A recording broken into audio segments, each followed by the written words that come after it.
welcome to our English class today. We will learn the chapter 5 today, that is about seeking one's fortune.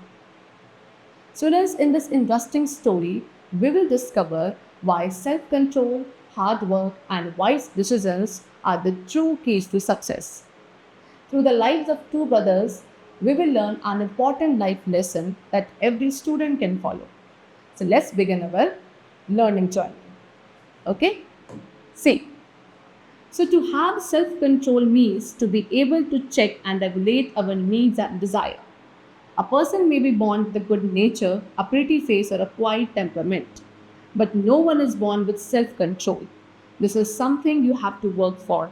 You have to control yourself with the help of your mind.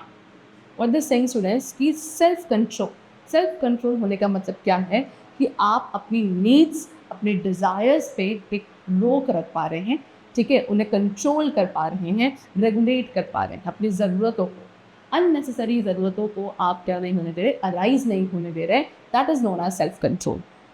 सो हो सकता है student कि एक person अच्छे nature के साथ born हुआ हो, एक प्रिटी फेस के साथ, एक अच्छा टेम्परामेंट हो, राइट, लेकिन कोई भी सेल्फ कंट्रोल के साथ बर्थ जो है बर्थ नहीं होता है, राइट. एक पर्सन हमेशा क्या होता है, सेल्फ कंट्रोल को एक्वायर करता है after the birth.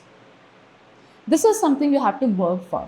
Exactly what I told you कि सेल्फ कंट्रोल को के लिए आपको वर्क काम करना पड़ता है, ठीक है. आपको खुद को अपने माइंड के, अपने दिमाग की हेल्प से खुद को क्या कंट्रोल करना सीखना पड़ता है.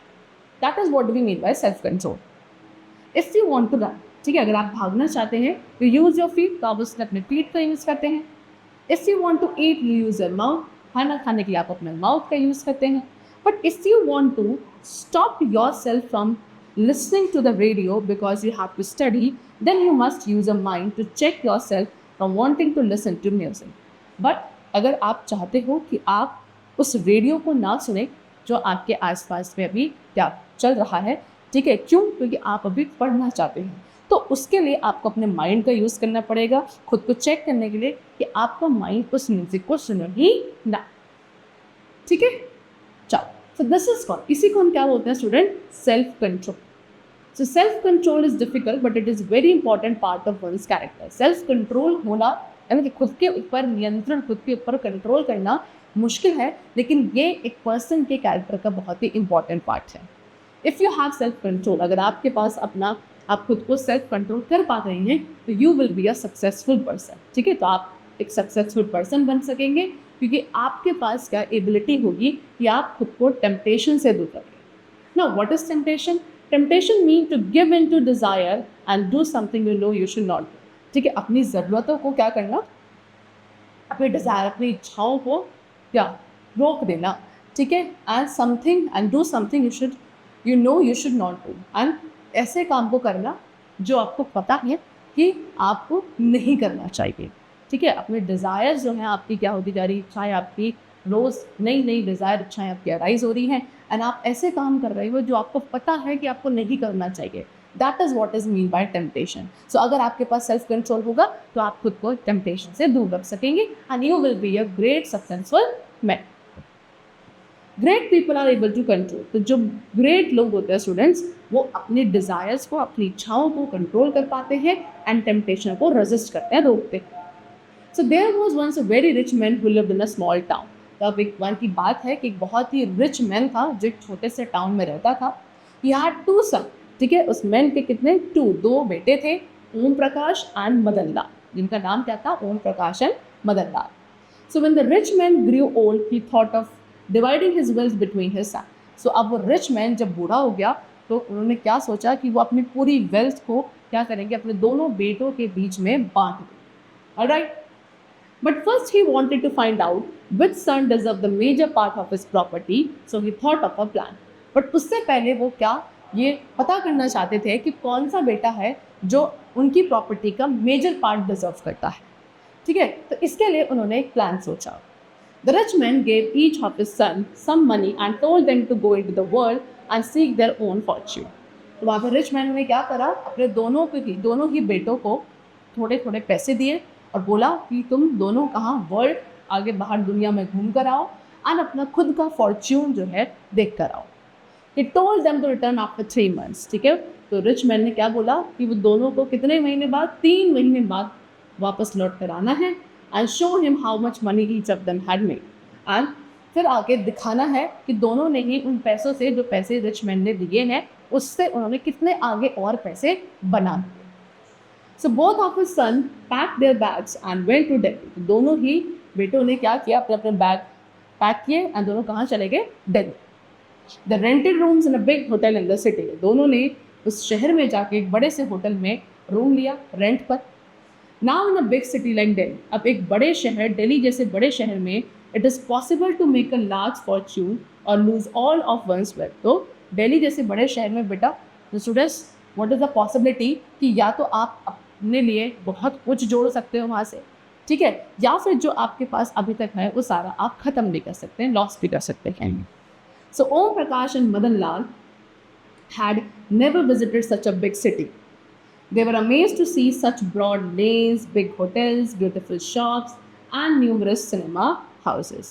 So दोनों ही भाई जो थे, ओम प्रकाश और मदन लाल, उन दोनों ने ही कभी भी एक ऐसे बड़े शहर में वो कभी भी नहीं गए थे, ठीक है। वो वहाँ जाके बहुत खुश थे, ठीक है, बहुत ही एक्साइटेड थे इतने बड़े बड़े लेन्स, बिग बड़े बड़े होटल्स को देखकर, ब्यूटीफुल शॉप्स एंड इतने सारे सिनेमा हाउसेस को वहाँ पर देखकर। So during the first 3 days, अब पहले 3 दिन तो they roamed around Delhi looking at the various site. तो शुरुआत के 3 दिन तो वो दोनों क्या कर रहे थे, दिल्ली में इधर से उधर घूमते थे, है ना, वहाँ पे अलग अलग चीज़ों को देखते थे, ऑब्जर्व करते थे। ऑन द थर्ड डे, अब थर्ड डे पे क्या होता है, Om Prakash, the elder of the 2 brothers, made friends with 2 young men। तो थर्ड डे पे जो ओम प्रकाश था, है ना, जो बड़ा बेटा था, है ना, उसने वहीं पे 2 यंग मैन के साथ क्या कर ली, फ्रेंडशिप कर ली। They told him that they would show him how to enjoy himself in Delhi. And दोनों वो फ्रेंड्स बने थे ओम प्रकाश के, वो ओम प्रकाश से क्या बोलते हैं कि वो उन्हें सिखाएंगे, वो उन्हें दिखाएंगे कि कैसे वो खुद को एंजॉय फील करवा सकता है दिल्ली में रहकर। So forgetting the purpose of his visit, Om Prakash went along with the 2 men। So अब उसके बाद, ये सुनने के बाद, ओम प्रकाश जो है एक्चुअल जो पर्पस था उसके दिल्ली आने का वो भूल जाता है और दोनों के साथ, अपने 2 न्यू फ्रेंड्स के साथ जाकर घूमने लगता है एंड एंजॉय करने लगता है। वो भूल जाता है कि वो दिल्ली आया क्यों था। Madan Lal on the other hand, वहीं पे जो दूसरा भाई है Madan Lal, he remembered why his father had given him money. उसे याद था कि उसके फादर ने उन्हें पैसे क्यों दिए। So he moved out of the expensive hotel and rented a small room at a very cheap rate। तो मदन लाल क्या करता है, उस एक्सपेंसिव से होटल से बाहर निकलता है एंड एक छोटा सा रूम जो है वो रेंट पर लेता है, बहुत ही चीप रेट, सस्ते रेट पर। Madan Lal was determined to save his money rather than wasting. So Madan Lal जो था वो पूरी तरीके से डिटरमाइंड था कि उसे अपने पैसे बचाने हैं, ना कि उन्हें वेस्ट करना है। Okay, so next he went to Chandni Chowk where goods are sold at wholesale prices। उसके बाद मदन लाल कहाँ जाता है, चांदनी चौक जाता है, जहाँ पे सामान जो है होलसेल प्राइसेस पे बेचा जाता है। He bought a number of toys, वहाँ से मदन लाल ने बहुत सारे टॉयज़ खरीदे and decided to sell them at a profit। and क्या डिसाइड किया कि वो उन टॉयज़ को एक प्रॉफिट रेट पर बेचेगा। The festival of Diwali was approaching। फिर उसके बाद दिवाली का फेस्टिवल आने वाला था। There were a number of fairs in different parts of the city। तो उसी के लिए, दिवाली फेस्टिवल के लिए पूरे शहर के अलग अलग जगहों पर काफ़ी सारी फेयर्स लगी हुई थी। So Madan Lal bought a basket and filled it with a toy. तो मदन लाल एक बास्केट खरीद के लाता है और उस बास्केट को टॉयज से फिल कर देता है। Madan Lal got up early every morning and made a round with his basket of toys. इसके बाद मदन लाल हर रोज़ मॉर्निंग में जल्दी उठता है एंड इधर से उधर घूमता है अपने वो टॉयज़ की बास्केट के साथ उन्हें बेचने के लिए। He was successful in selling his toys and began to earn money। So धीरे धीरे वो क्या होने लगा, अपने टॉयज़ को बेचने में सक्सेसफुल होने लगा, पैसा कमाने लगा। Om Prakash stayed on in the hotel। लेकिन ओम प्रकाश जो था वो अब भी वहीं होटल में रह रहा था। He went to the cinema। Daily वो सिनेमा जाता था। He ate at expensive restaurants and entertained his friends।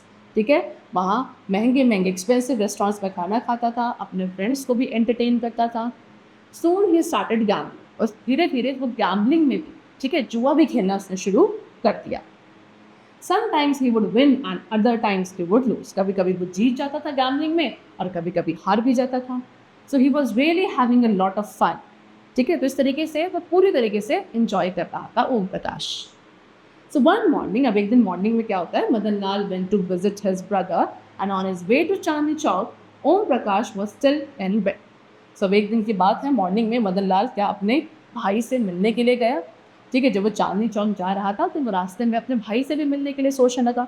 तो वहाँ पे वो क्या देखता है कि ओम प्रकाश अभी भी सो रहा है. ठीक है, he was surprise to see his younger brother dress up for work.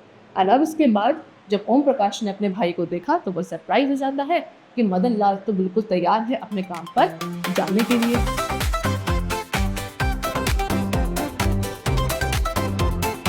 So now let's revise what we have discussed till here. So question 1 is, what plan did the rich father make to decide which of his two sons deserve the major part of his property? ठीक है, so what they're saying कि वो जो rich father थे उन्होंने क्या plan decide किया कि ये डिसाइड करने के लिए कि उनके दोनों बेटे में से कौन सा बेटा है जो उनकी प्रॉपर्टी का मेजर पार्ट डिजर्व करता है. इसके लिए रिच फादर ने क्या प्लान बनाया. सो option A, he asked them to build a large house in a small town. Option B, he gave each of them some money to go into the world, seek their fortune and return after 3 months. Option C, he held a grand test of strength and self-regulation. And option D, he told them to manage his hotel in Delhi for a year. To choose the correct answer, guess the correct one for this question. So as we have discussed, the correct answer is option B. He gave each of them some money to go into the world, seek their fortune and return after 3 months. Now the next question is, what did Madan Lal do on the third day in Delhi to save his money instead of wasting it? ठीक है, दिल्ली में Madan Lal third day तीसरे दिन क्या करता है अपनी money को सेव करने के लिए बजाय उन्हें वेस्ट करने से. सो option A, he bought 2 tickets for the horse races. Option B, he went to the cinema with Om Prakash's friend. Option C, he moved out of the expensive hotel and rented a small room at a very cheap rate. And option D is, he returned home immediately to open a toy shop. So guess the correct one. So the correct answer is option number C. He moved out of the expensive hotel and rented a small room at a very cheap. Now the third question is, where did Madan Lal buy a basket of toys at wholesale prices to sell at a profit? Okay, so Madan Lal ने वो toy basket जो है वो कहाँ से खरीदी wholesale prices पे कि वो उन्हें एक प्रॉफिट पर बेच सके. So option A, an expensive restaurant in Delhi. Option B, Chandni Chowk. Option C, a big hotel showroom. And option D, a Mumbai film festival. So guess the correct answer for this question. So that is, correct answer is option number B, that is from the chart page. Now let's continue with that. So now I am glad you have come today, said Om Prakash. I have 2 tickets for the races. Come with me, maybe you will win a lot of money. तो अब ओम प्रकाश अपने brother भाई को देखकर खुश हो जाता है. क्या बोलता है कि मैं बहुत खुश हूँ कि आज तुम आए हो, मेरे पास रेस के लिए 2 टिकट्स हैं, तो मेरे साथ चलो, हो सकता है कि तुम वहाँ पे काफ़ी सारे पैसे जीत जाओ. मदन लाल रिप्लाइड. मदन लाल ने क्या रिप्लाई किया कि no Om Prakash, I must be on my way. नहीं ओम प्रकाश, मैं अपने रास्ते पे ही जा रहा हूँ, ठीक है, अपने काम करने के लिए. I have to buy some more toys for my business. मुझे अपने बिजनेस के लिए कुछ और टॉयज़ भी अभी खरीदने. ओम प्रकाश इंस्टेड. अब ओम प्रकाश इंसिस्ट करता है, ठीक है, forget about selling toys. He said, वो क्या बोलते हैं कि ये खिलौने बेचना भूल जाओ, ठीक है. After the races I am going to see a show where film stars from Mumbai will be performing. ठीक है, तो रेस के बाद हम क्या एक शो देखने जाने वाले हैं जहाँ पे जो फिल्म स्टार्स, मुंबई के फिल्म स्टार्स हैं, वो परफॉर्म करेंगे. So it will be a lot of fun. तो काफ़ी मज़ा आएगा. सो कम अलॉन्ग विद, इसलिए तुम भी मेरे साथ चलो, ठीक है. So Madan Lal has seen pictures of film stars in magazines. तो मदन लाल ने क्या फिल्म स्टार्स की जो पिक्चर्स थी वो मैगजीन्स में देखी थी. It would be fun to see them on the stage. तो उन्हें स्टेज पर देखना काफ़ी मज़ा आएगा. He felt like going with his brother. तो उसको भी क्या हुआ, उसका भी मन करने लगा कि वो भी अपने भाई के साथ जाए और वो शो देख कर आए क्योंकि उसने भी अभी तक फिल्म स्टार्स केवल मैगजीन्स में देखे थे, उसका भी मन था कि वो उन्हें स्टेज पे परफॉर्म करते हुए देखे। बट लेकिन स्टिल क्या हुआ, ही रिमेंबर्ड दिस टॉय बिजनेस, लेकिन वो अपना टॉय बिजनेस जो था वो भूला नहीं। ठीक है, so reluctantly he said no Om Prakash, I will not waste any time and money. तो उसने क्या हुआ, अपने मन को कंट्रोल करते हुए क्या बोला कि नहीं ओम प्रकाश, मैं अपना टाइम और मनी वेस्ट नहीं करूँगा। In fact you too should decide to do something better than to waste away what father has given you. In fact तुम्हें भी क्या करना चाहिए, कुछ और करने की सोचना चाहिए, ज़्यादा बेटर करने की सोचो। उस पैसे से जो फादर ने हमें दिए थे उनको वेस्ट ना करके उनसे कुछ अच्छा यूजफुल एंड प्रोडक्टिव करने की सोचो। सो Om Prakash shrugged his shoulders and said, "Do as you like, and I'm enjoying my life." तो ओम प्रकाश को उस चीज़ से कोई फ़र्क नहीं पड़ा एंड वो बड़े प्राउडली बोलता है कि जो तुम्हें पसंद आए तुम वो करो, मैं अपनी लाइफ एंजॉय करूँगा। ठीक है, I shall do as I please, मैं वही करूँगा जो मेरा मन करेगा। After a month in Delhi, फिर अब दिल्ली में 1 महीने बाद Om Prakash spend all his money. तो 1 महीने में अब क्या होता है, दिल्ली में ओम प्रकाश अपने सारे पैसे खर्च कर दिए। हिज फ्रेंड्स लेफ्ट हिम, अब जब सारे पैसे खर्च हो गए तो जो ओम प्रकाश के 2 फ्रेंड्स थे उन्होंने भी ओम प्रकाश को छोड़ दिया। And then he realized his fall, he had used no self control, he had lost everything. ठीक है, तो तब उसके बाद उसको अपनी मिस्टेक रियलाइज होती है, ठीक है, कि इसने अपने सेल्फ कंट्रोल का यूज़ नहीं किया और उसने वो सब चीज़ खो दी जो उसके पास थी। He was struck with remorse, but repentance had come too late. He returned home ashamed of himself.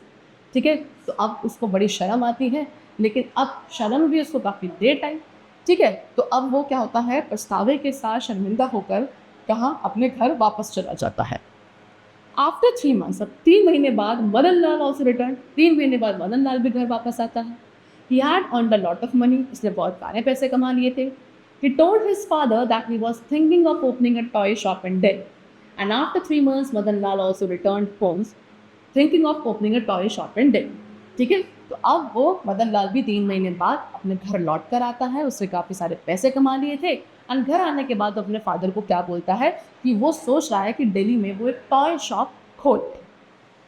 So the father congratulated, अब फादर ये सुनने के बाद मदन लाल को कॉन्ग्रेचुलेट करते हैं उसके हार्डवर्क के लिए, सेल्फ कंट्रोल के लिए। And now he knew who deserve the major part of his wealth. So अब वहाँ पे उसके फादर को समझ आ चुका था कि उनकी वेल्थ का मेजर पार्ट किसको मिलना चाहिए। The way to practice self control is to make your self interested in the work you are doing. So self control के लिए जो तरीका है वो क्या है कि आप खुद को उस वर्क में इंटरेस्टेड रखो जो आप कर रहे हो। Do not be led away by temptation, temptation से खुद को अपनी वर्क से भटकने मत दो। Remember what you have decided to do is more important than distraction. हमेशा हमें ये याद रखना है कि जो हम करना चाह रहे हैं वो ज़्यादा इम्पॉर्टेंट है डिस्ट्रैक्शंस के कंपैरिजन में। ठीक है, डिस्ट्रैक्शंस जो होते हैं हमें टेम्पररी प्लेजर देते हैं, यानी कि कुछ टाइम का ही उस टाइप को प्लेजर मिलता है, लेकिन जो आपकी लाइफ में इम्पॉर्टेंट है आप अगर उसको इम्पॉर्टेंस देते हुए उसी काम पे फोकस करते हो तो आपको क्या परमानेंट सक्सेस आगे मिलता है।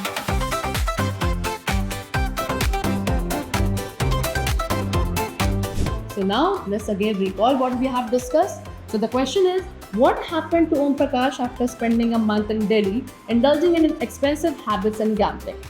तो दिल्ली में 1 मंथ स्पेंड करने के बाद ओम प्रकाश के साथ क्या होता है, क्योंकि वो वहाँ पे एक्सपेंसिव हैबिट्स में गैम्बलिंग में इंटरेस्ट था। तो उसके बाद उसने क्या एक्सपीरियंस किया। Option A, he doubled his wealth and bought a toy business. Option B, he became a famous stage performer. Option C, he spent all his money, his friends left him and he realized he had lost everything. And option D, his father came to Delhi to give him more property. To choose the correct answer of this question, guess the correct one for this. So the correct answer is option C, he spent all his money, his friends left him and he realized he had lost everything. Now the next question is, what did Madan Lal tell his father he was thinking of doing after returning home with a large profit? Madan Lal ने अपने father को क्या बताया कि वो किस बारे में सोच रहा है जब वो एक बड़ा प्रॉफिट कमाकर अपने घर लौटकर आता है। सो option A, renewing a room in an expensive hotel. Option B, opening a toy shop in Delhi. Option C, traveling to Mumbai to meet film stars. And option D, buying a large radio for his home. So guess the correct answer for this. So correct answer is option B, that is opening a toy shop in Delhi. Okay? Chalo. Now the next question is, according to the text, what is the key way to successfully practice self-control?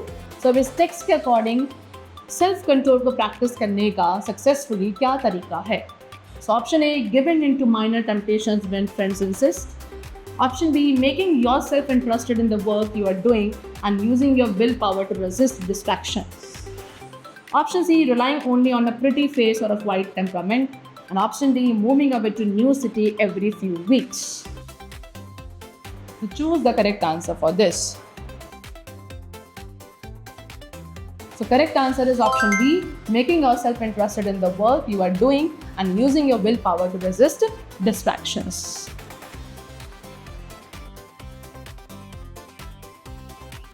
Okay, so now back to the topic.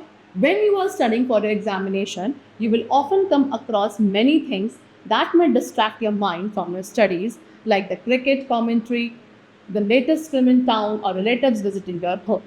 Students, what they're saying is कि जब आप अपने examination के लिए पढ़ रहे होते हो तो ऐसी बहुत सारी चीज़ें आपको देखने को मिलती हैं जो आपके दिमाग को डिस्ट्रैक्ट करती हैं पढ़ाई पर से, जैसे कि क्रिकेट कमेंट्री है, ठीक है, टाउन में शहर में कोई लेटेस्ट फिल्म लगी है, या रिलेटिव्स आपके घर आ रहे हैं, तो ये सभी डिस्ट्रैक्शंस होती हैं जो आपको पढ़ने से रोकती है. एट सच टाइम, तो ऐसे टाइम पर आपको खुद को फोर्स करना है to study rather than to do other thing. ठीक है, खुद को फोर्स करना चाहिए कि आप पढ़ाई पे फोकस करें बजाय कि आप कोई और काम कर रहे हैं. स्टे एट होम, अपने घर पर रहना चाहिए.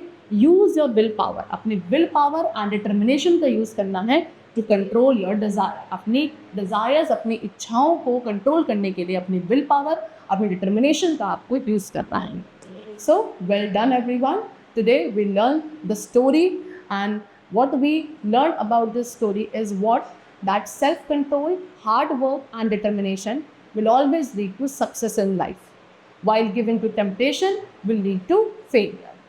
So I hope you enjoyed the lesson and you understood the moral of this story. So thank you for watching. Keep learning, keep smiling.